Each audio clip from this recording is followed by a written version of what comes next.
simultaneous equations where one equation is linear and one equation is a quadratic.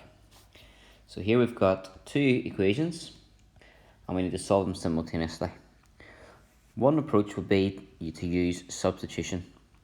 If I can make x or y the subject of this equation, I can then substitute x or y into the second equation. So let's choose y, make y the subject.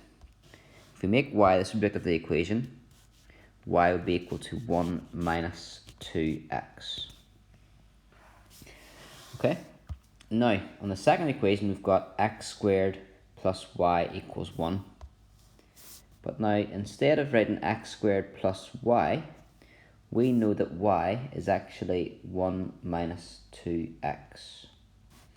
Now you don't need brackets in that case, but it's sometimes in other questions it makes real good sense to have the brackets around it. So just be aware, maybe if the y has been squared or if there's a coefficient in front of the y, make sure you've got brackets around it.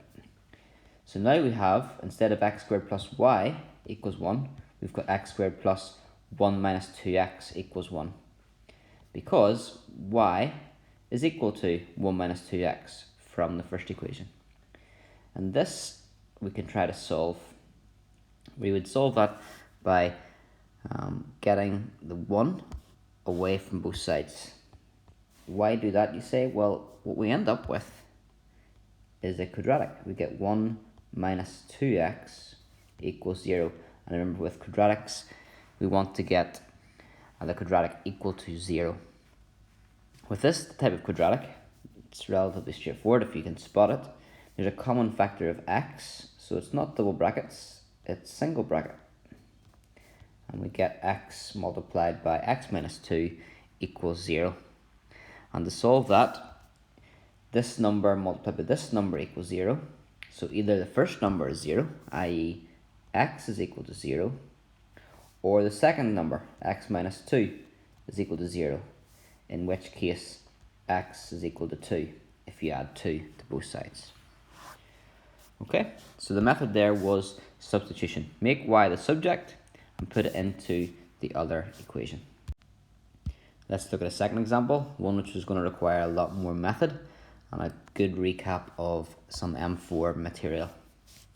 So our technique is to make x or y the subject of one of the equations and then sub it into the other equation. Now it's hard to make x or y the subject here because of the squares, so I would avoid that. If you did, you're just going to get an awkward equation. It makes more sense to make x or y the subject here. The simplest x on its own, it's easy to get what x is equal to from that one. Take 2 off both sides and you get 2y minus 2 is equal to x. And then on the first equation, instead of x squared, x is 2y minus 2 squared minus y squared equals 7. Then just a lot of algebra. When you square a bracket, you have to multiply that bracket by itself. And because I can identify there's going to be a quadratic here with the squared, I'm going to bring everything to the left hand side as well. So I'm going to take off the 7 at the same time. So we've got it equal to 0. Remember, when solving a quadratic, we want it equals 0. So if we expand that out, 2y times 2y is 4y squared. 2y times minus 2 is minus 4y. Minus 2 times 2y is minus 4y. And minus 2 times minus 2 is plus 4. And then we have the minus y squared and the minus 7. We simplify that, we collect the like terms. 4y squared minus y squared is 3y squared. The y terms, minus 4y minus another 4y is minus 8y. And 4 take away 7 is minus 3. Now to solve that quadratic, there's no common factors. We can't divide through anything or factorize out anything. We have to go into double brackets, but the long way using team. So times to give the ends, which is minus 3 times 3 is minus 9. So we're looking for a number, two numbers which times to give minus 9. And add to give the middle number is minus 8. Okay, and your answer for that would be where are we at?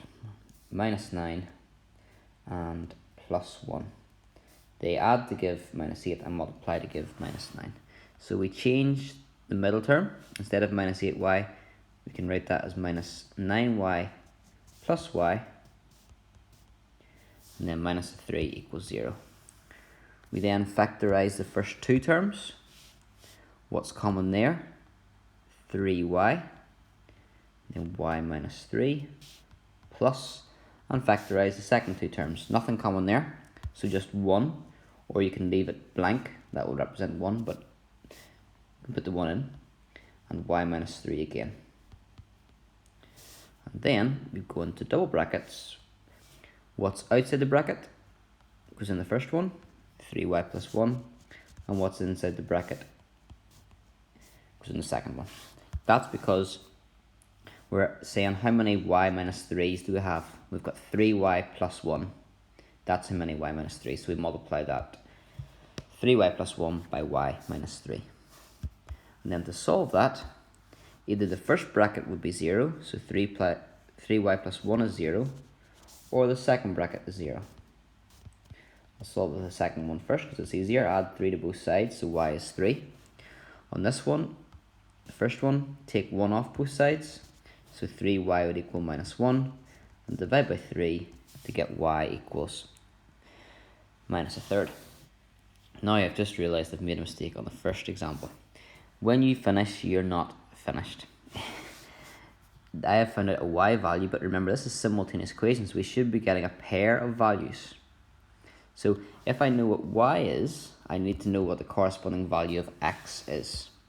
So I could say if y equals minus a third, x equals. So it's here.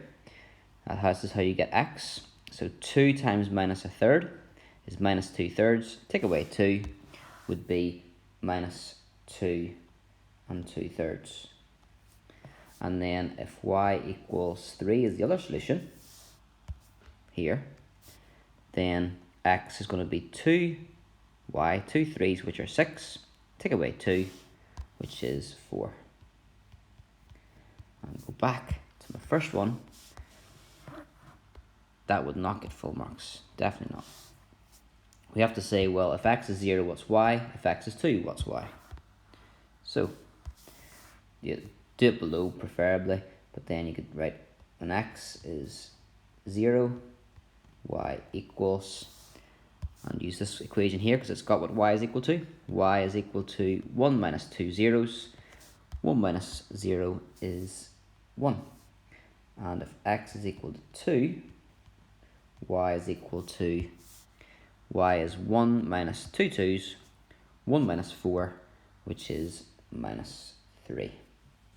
So make sure you have a pair of values of x and a corresponding y, and those equations actually have 2 sets of solutions.